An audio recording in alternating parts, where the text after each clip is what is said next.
Chaque année, avec la sécheresse, les affrontements entre les communautés Peuls, des éleveurs pour la plupart, et les agriculteurs sont soldés entre autres par l'abattage systématique de bêtes, les séquestrations. En cette période d'harmattan, afin d'éviter le pire, Jacques Obouo, préfet de la région d'Unzi, a initié une rencontre de sensibilisation sur les risques de conflits éleveurs-agriculteurs. L'autorité préfectorale a aussi souhaité l'organisation annuelle d'une rencontre entre les différentes parties, la mise en place de comités villageois et sous-préfectorales chargés de la gestion des conflits et du respect des protocoles d'accord. Aujourd'hui, chacun a compris sa place dans cette sous-préfecture, le rôle qu'il doit jouer pour permettre que cette sous-préfecture se développe.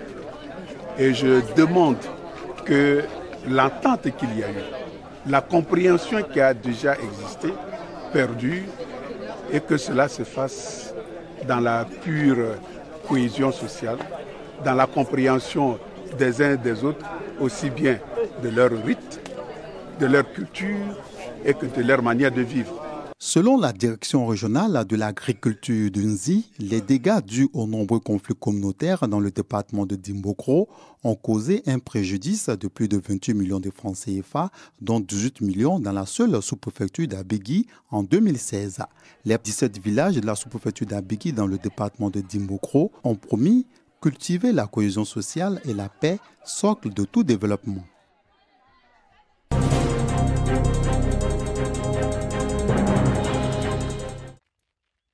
Djebonois, visite de la retenue d'eau de Béoukro destinée à l'agriculture.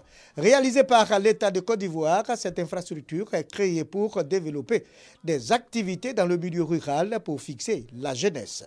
Selon le maire de la commune de Djebonois, plusieurs maillons manquent à la chaîne de production. Il faut qu'on puisse réhabiliter ce périmètre, ce qui n'a pas été fait, et c'est des lourds investissements.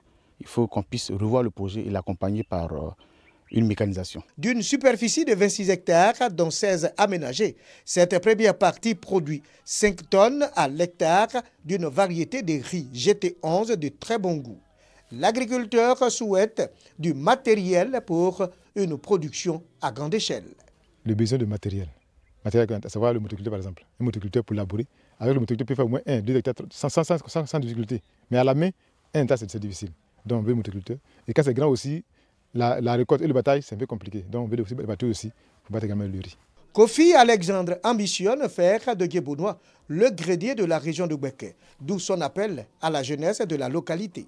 98-99, c'est nous qui nourrissions Djebonois en riz local. On est sur le point de nourrir même Bouaké. Vous jeunes de Djebonois qui avez abandonné l'agriculture, il est temps de retourner à l'agriculture. Parce que l'agriculture, l'État est prêt à nous accompagner afin que nous puissions mener une activité comme se doit, avec le matériel adéquat, pour avoir de bons rendements et aussi nous suffit et que cela puisse nous nourrir. Parce que le riz nourrit son homme. Une coopérative agricole gère le bassin aménagé. Il est prévu des partenariats pour l'exploitation intégrale de ce lieu. Une richesse qui attend son éveil.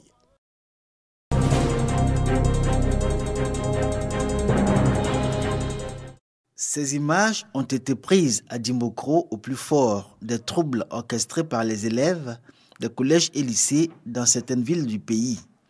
C'était le 18 décembre 2017, à quelques jours de la date de départ officiel en congé de Noël et pour lesquels il exigeait une anticipation. Il y a des élèves qui n'ont pas leurs parents dans la ville, qui ont leurs parents éloignés. Donc c'est pour cela que les gens ont sifflé pour qu'on ait des congés plus tôt. Pour nous, la solution, c'est de fixer l'arrêt des notes soit la veille des congés. Cela pourra maintenir les enfants. Que de les fixer un peu plus loin, et cela va entraîner ce que nous vivons. Cette exigence de départ en congé dès l'arrêt des notes du premier trimestre de l'année académique n'est pas nouvelle. Le même scénario a été élaboré l'année dernière et mis en scène avec le même mode opératoire et produisant les mêmes effets. Idem pour l'année scolaire 2015-2016, sans qu'on en tire les enseignements et qu'on prenne les mesures idoines. Pédagogues, responsables d'établissements et autorités éducatives à divers niveaux hiérarchiques ont beau jeu d'épingler les élèves fauteurs de troubles jusqu'aux parents d'élèves rebelotes. Pour bien d'observateurs, ces enfants des collèges et lycées publics comme privés ont franchi le Rubicon. Alors, ils espèrent que l'État, à travers les autorités éducatives, va prendre ses responsabilités une bonne fois pour toutes. Vous dites qu'il on n'a qu'à frapper les enfants. Vous voulez qu'il n'a qu'à faire quoi? Là, chaque année, il fait on n'a qu'à sortir. Tous les professeurs ont fait des élèves à cause du gouvernement. Parce que quand tu fais un peu sommet, ils vont aller prendre le papier contre toi. Moi, je dis, il n'a qu'à changer leur décision. Ce que nous préconisons jusque-là, c'est vraiment de faire en sorte que les autorités prennent leurs responsabilités. Lorsque un enfant se donne le congé et que l'autorité n'a rien fait, mais à son retour, il va encore refuser de faire les examens. Et quand les congés de Pâques vont arriver, alors il va encore se donner les congés. Débonnaire, trop paternaliste ou laxiste. Autant d'interrogations pour s'expliquer sur ce que beaucoup considèrent à tort ou à raison comme une indolence des autorités éducatives face à des élèves qui affichent leur toute-puissance.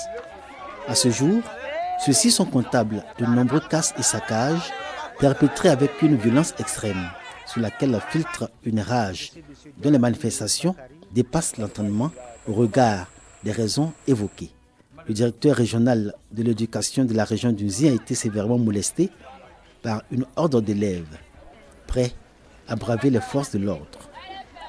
Escalade de cette violence, le saccage des bureaux de l'administration du collège de la sous-préfecture de Diangokro dans le département de Bokanda.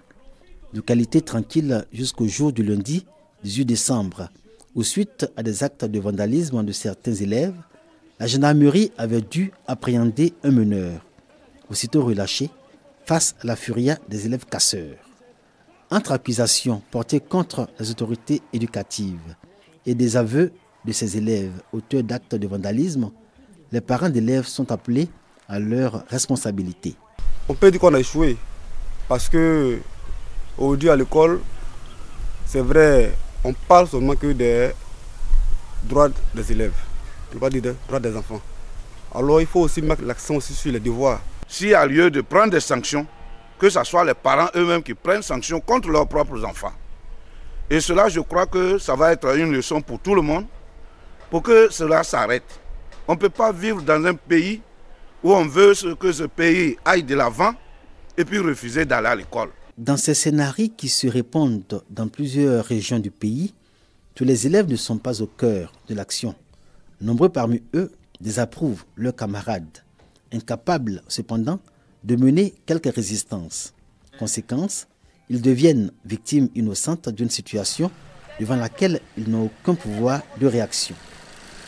Alors, ils regardent faire à leur corps défendant, subissant la loi de leurs camarades par peur de représailles. Là, je leur demande d'arrêter de faire la grève. Nous demandons au gouvernement d'assurer la sécurité. Les autorités administratives de la région d'Unzi, malgré la synergie d'action avec les autorités éducatives locales, ont échoué dans leur mission de convaincre les élèves à abandonner leur projet. C'est à un mur de béton qu'elles se sont heurtées. Des élèves jusqu'aux boutistes que rien n'ébranle, au grand désarroi des parents. À ceci d'ailleurs, les autorités éducatives et les experts en pédagogie attribuent une bonne part de responsabilité dans le respect des règles et lois établies dans le milieu où leurs enfants sont censés acquérir une bonne éducation et des valeurs. De quoi alimenter le débat sur l'autorité des parents face à des enfants auteurs d'actes répréhensibles et punissables par la loi. Ce que les enfants ont fait là, c'est pour gâter le nom du village. C'est pas bien. Il faut que l'éducation des enfants vienne de leurs parents. Nous sommes tous parents d'élèves. Il nous appartient de parler à nos enfants à la maison. Quand ils viennent à l'école, ce n'est pas dans l'objectif de casser, mais ils viennent pour apprendre.